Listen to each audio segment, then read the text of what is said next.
the question of the meaning of life it's such an easy question to ask. What is the meaning of life?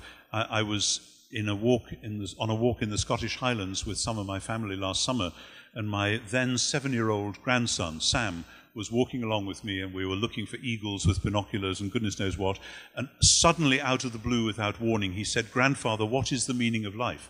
And to my horror, several other people, both in our party and other people who were walking nearby, stopped to see what I was going to say. And I thought, this is not the moment to start in. But I said, "Sam, let's talk about that a bit later." I wimped out completely and said something silly. But we did come back to it. And even small children are aware of a mystery, of a puzzle. And I mean, I agree that we can say, well, this is simply that we want a bit more meaning, a bit more understanding about how human narratives work.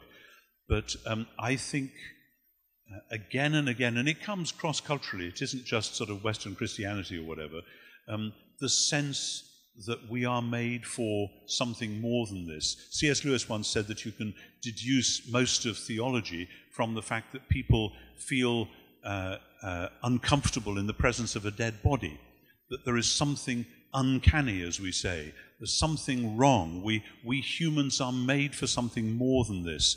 And some people have even speculated that clothes that we wear, whether or not it's actually very hot in here, we could all take our clothes off and be more comfortable. And the answer is no. Clothes are an anticipation of the resurrection body, that for a Christian, we are made for something more than what we presently are. This is moving the conversation on from where we were, but it seems to me there are profound intuitions in some of the ancient poetic accounts of Adam and Eve needing to clothe themselves in the garden and that kind of thing, as though this world is a signpost towards something.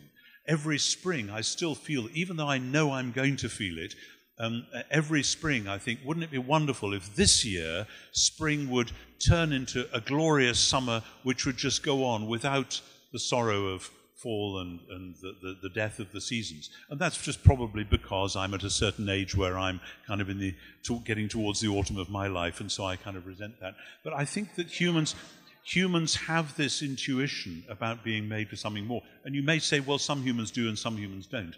And that's when I would say, ultimately, that for a Christian, it isn't a knockdown argument. Some people have these puzzles, therefore there must be a God. It's some people have these puzzles, therefore let's look at the stories that all sorts of different societies tell, Gnostics, Buddhists, Heraclitus, whoever, and let's put the Christian story into that marketplace of narratives and see if it makes sense, more sense, some sense of the puzzles that many people have. That's the kind of starting point I would have.